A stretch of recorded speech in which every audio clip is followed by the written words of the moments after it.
man, here we are 14 or so hours from home, trailer full of supplies we didn't even have a couple weeks ago. We got an RV in tow on loan from a friend. How did we end up here? We had the opportunity to make a difference, and we chose to step in and do something instead of just sitting on the couch and wondering if somebody else was going to take over and solve the problem. Yeah. I mean, sometimes you gotta be willing to run to the mess. Yeah, but did you know it was going to be this bad? No idea. I was born and raised in Houma. My mom lived there most of her life since she was 5. My dad moved there after serving in Vietnam in the 70s, and we had really deep roots in Houma. I spent my whole childhood there, but then when I turned 21, I wanted something else. I was done with the small town, and I left, and I didn't look back, and I totally meant it. Never wanted to go back.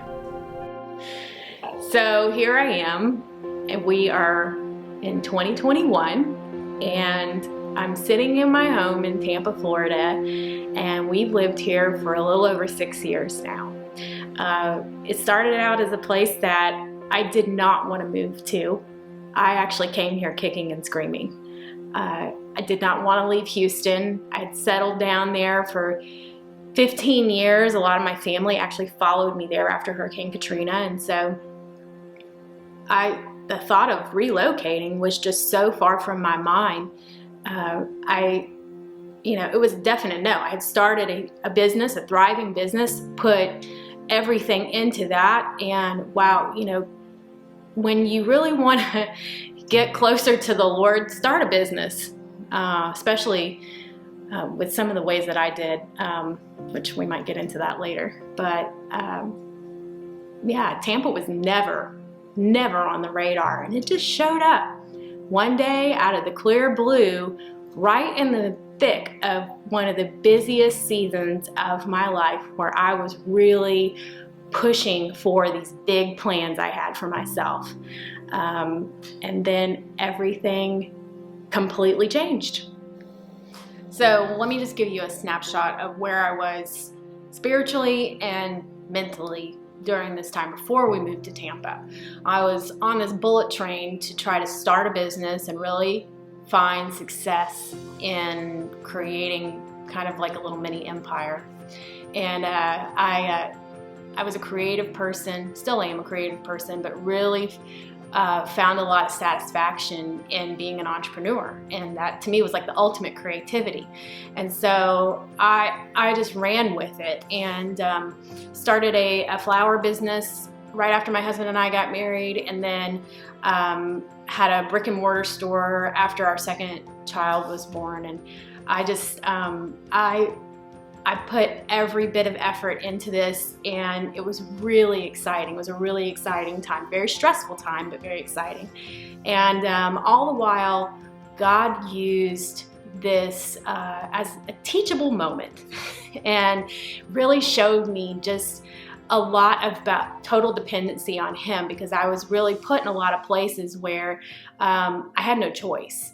And when you're a business owner, you really kind of understand what that means at its core, at its foundational level. And so, but I was searching for two different things. I was searching for significance in a business, but I was also searching for a deeper spiritual meaning. What is life really about? What am I called to do? What's my purpose in life? And so, before we moved to Tampa, it was full steam ahead with creating flower shops and going through business programs and getting connected in Houston and whatnot. And then, when everything stopped and we moved to Tampa, I just was flat out on the ground, just exhausted, and really found myself in a very dark place of depression and anxiety. And we moved to a place where we had no friends or family. It was a complete do-over in life.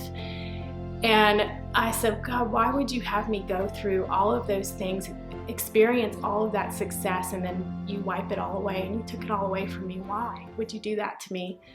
And that's when this change happened. we joined a church, and it was a mega church. In fact, I grew up in a Baptist church, super traditional, choir robes, hymnals, has a certain smell. These old church buildings. Well, I loved it. It was nostalgic to me. It's everything that I grew up with and really loved. And so I wanted to duplicate that again in Tampa, because that was the only thing I could really attach myself to. And then, so I asked God, he said, send me to a traditional church. And when he sent me to the church that we ended up at, which was a mega church, and it was all very technology based, and we had, a full band, and I'm texting in my tithes, and I have a coffee bar. And I said, God, this is not what I had in mind. But he used that place to really just shift a lot of my thinking, to connect me to amazing leadership and people who just had such a genuine spirit about them. And it became the family that we needed when we first moved to Tampa. And that's when the spiritual thing really began to be stripped down. Everything that I thought I knew, everything that I thought being a Christian was supposed to be about. And he completely changed my perspective. The whole theme of the move to Tampa has been hard transitions. And just anytime I felt like I can't do something, God says, you can. I got really involved with this church, and it just became such an awesome place of fellowship and family. And my daughter's singing in the children's ministry, my husband's working the parking lot, and I'm leading this welcome committee and everything, and we are all in. The Brocks have sold out. We are all in. I'm on this fast track, and I'm guns a-blazing, just really teaching these classes and doing all the things and whatnot. And then meanwhile also trying to start other businesses, because that's just what I do. I can't stop. I can't not start a business. I'm like a serial entrepreneur. So I'm going 90 miles an hour, and then everything stopped. It's 2020, and church shuts down. There goes my entrepreneur group. There goes everything. Everybody's changing. We're all stuck at home doing TikTok videos and making bread and, whatever. And then everybody's going, okay, now what? Now what? And then more change happened for our family, and we ended up relocating to another town and building another house, and that was another shift in everything. And then at that same time is when Pastor Greg Freilich, actually, a close friend of mine, actually said that the Lord had spoke to him about having a church without a building. And we talked about this pretty early on, because we're friends and we visit and whatnot. And I said, that's a crazy idea, but it just might work. And so as I watched him really obey the Lord and the Holy Spirit of what this calling was for him, and he just kind of went out there and did it, and it all fell into place, I became more intrigued about that. And God started showing me more things about just having church inside my home, and then, really kind of stripping it down to more of a foundational level. And so that's what we did. And it's been an amazing experience. That another thing I never expected. Fast forward to August 28th of 2021, we've got the largest hurricane to ever hit the coast of the United States in the last 100 years. Goes straight through my hometown of Houma, Louisiana. And being on the sidelines, not living in the place where my people are, not being in the trenches with them, was a very interesting feeling. I mentioned before I didn't really want to go back, but now all of a sudden I'm watching just my hometown getting pelted by wind and rain, and total devastation. I just didn't know what to do. I felt all of a sudden another shift happened, and I felt compelled, very compelled to do something. And I didn't know what to do. So I called a friend of mine and I said, do you want to do a fundraiser on GoFundMe? And she said yes. And that sparked one of the most crazy rides I've been on in a really long time. It rebirthed the love of my hometown that I didn't think that I had anymore. So we started a GoFundMe, and I had this lofty goal of $5,000. And I'm not good at raising money. I've tried many, many times and, just got little crumbs, Big goals got little crumbs. And so I said, this probably won't go well, but I'll give it my best try. Did the fundraiser. Within 24 hours, we had raised $10,000. That was frightening because, oh, wow, I said yes, and this is real now. And the feeling of, I have this responsibility to carry out because I cannot be a fraud and take people's money and not do anything with it was very much crystal clear. And so then it became, okay, God, what's the next step? You made this possible. And then so the next step was, you're going to go to Houma. And I hadn't been to Houma in so long. I had, really kind of forgotten about what it even looked like. I said, well, I guess I'm just going to load up a U-Haul truck full of supplies that I buy with this $10,000 and drive it down there myself. And he says, no, you're going to call Greg and he's going to go with you. And Greg's already started this church without a building, and he's super busy, and he's always doing something. And every time I talk to him, no, I can't do this. No, I have to reschedule, whatever, so he's busy. And that's what I told God, he's busy. And then literally 3 hours after I heard that, then Greg calls me. And that was the funniest part because he said, oh, wow, all right, here we go. And the conversation was really brief. He says, so Louisiana, huh? And I said, yeah. And he says, are you really gonna drive a truck full of supplies to Houma? And I said, I think I am. And he goes, that's crazy. And I said, I know, you wanna come with me? It just came out of my mouth. I didn't even think about it. I just said, do you wanna come with me? And he goes, I kinda do. And I went, really? And he says, yeah, well, I gotta check with my wife first, and you should probably, but I got another guy who would come with us because you can't do this by yourself, and I'm gonna meet somebody, and it would be neat to have more people. And then this whole thing morphed, and within 24 hours, we had a team of 6 people. We had about $12,000 now at this point, and we had an RV and a supply truck, and everything just came together so quickly that it was almost hard to physically keep up with how fast it all happened. And I have some goosebumps on my arms just talking about this because I'm like, there's no other way this could have come together but God. That's just it. So we are completely all in with this trip. Everybody has been cheering us on through social media. I've got these friends who have taken off work, who have stopped their lives. One friend cooked all these meals. We've gotten supplies, and we are outside. This is the day before we're supposed to leave, loading up the supply truck, loading up the RV. Everything's here, and we're ready to launch this thing. And wouldn't you know it, my son had gotten kind of a tummy bug that morning, and I thought it was just maybe food poisoning or something like that.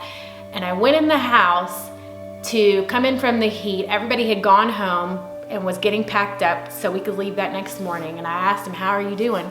And he said, I feel terrible. And I checked him, and he had a really high fever, and we gave him a COVID test, and it came back positive. COVID puts a halt to everything. Now, we all have to stop. Not just him, but we all have to stop.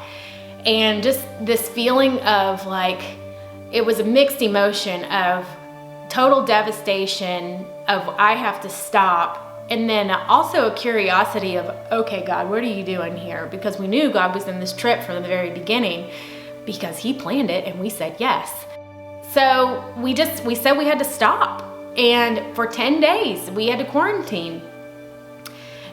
And when I look back on all of this, I'm in awe at just the absolute detail that God had in everything and how He had us positioned.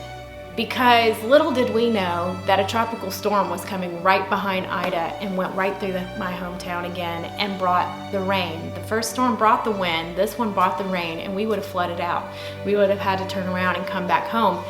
And we would not have had what we experienced when we did finally get to go.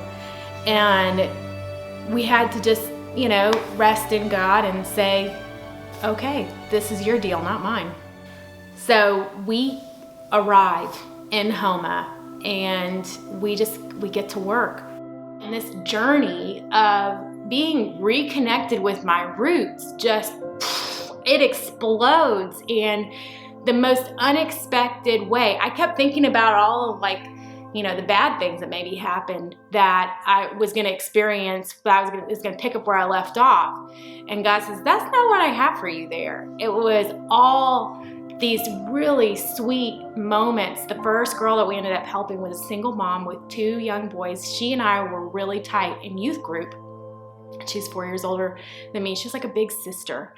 And we went and cleaned her backyard. Her ceiling had caved in her front living room, and we just went and cut wood and picked up shingles and things like that, and gave her some money to Target and whatnot.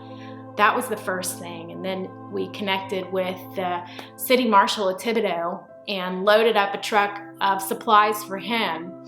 And then I got to reconnect with Stuart, the guy that I stayed in his driveway with. He and his sister lived right next door. And then the next day, we experienced things that I never even experienced when I lived in Houma. My whole life. There was an Indian reservation there that I had never actually even been to before, in a little town called Pontchartrain, and is at the bottom of Louisiana. It's an island, actually. And we went and helped a lovely couple, Brenda and Earl Billiot. And they lost everything, and we helped her pull out her gumbo pot out of her, which that is a prized possession to a Louisiana family, is your gumbo pot. You don't leave home without that.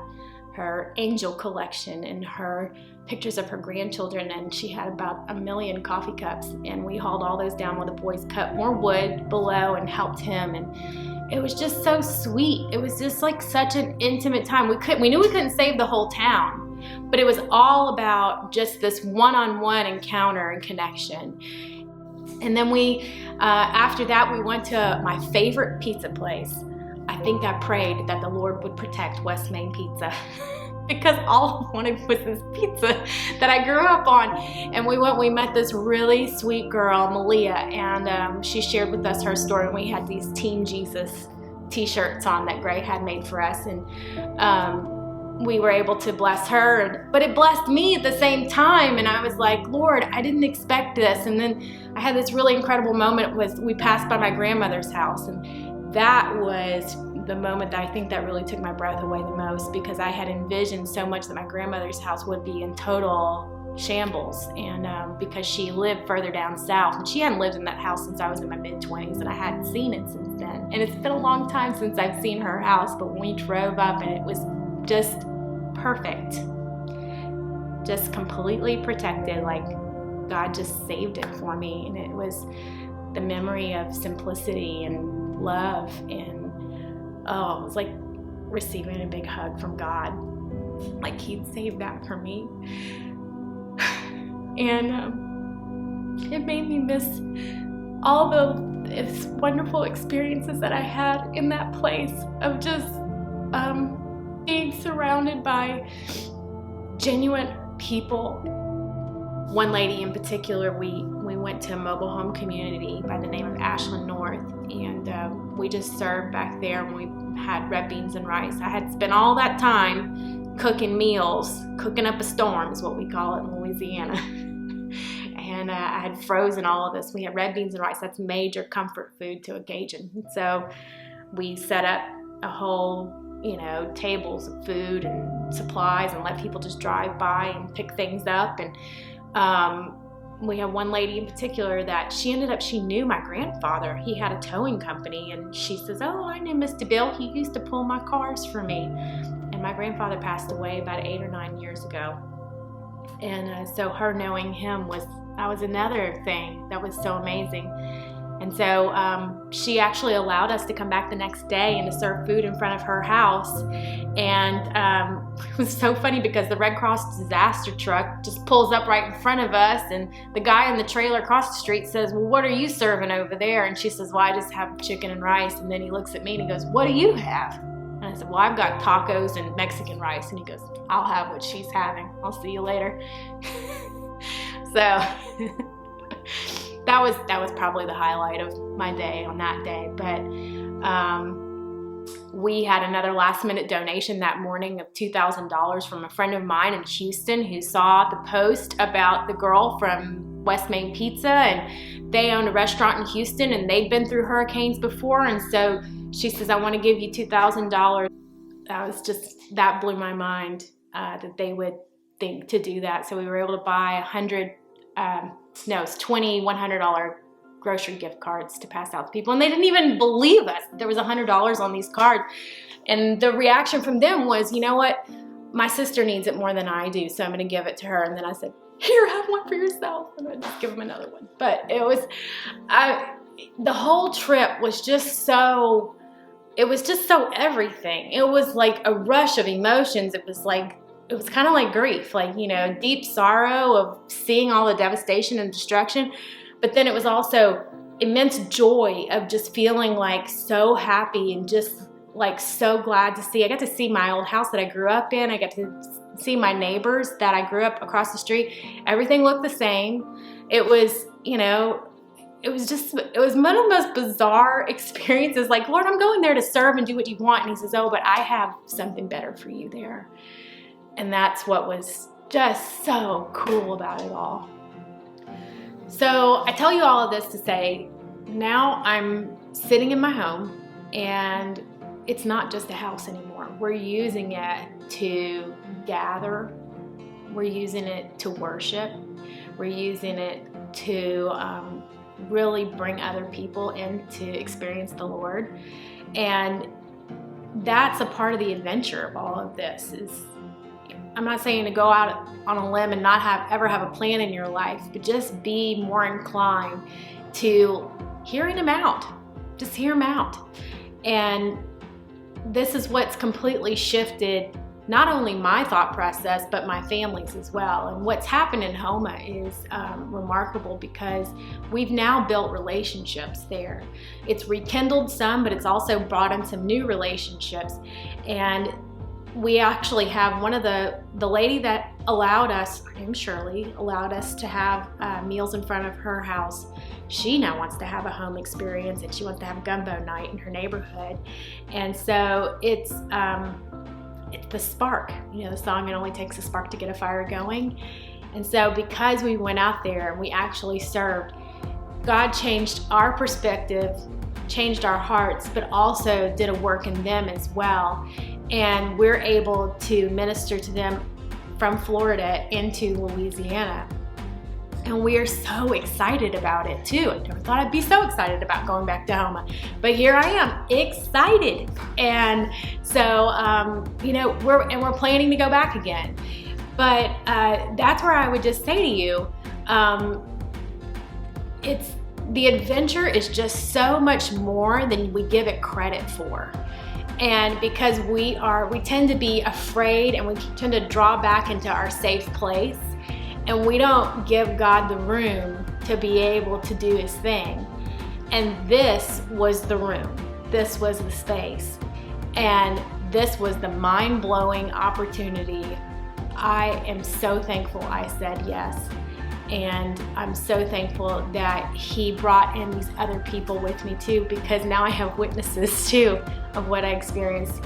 I'll never look back. Never look back. I'll never be the same again. You can have that too. You can.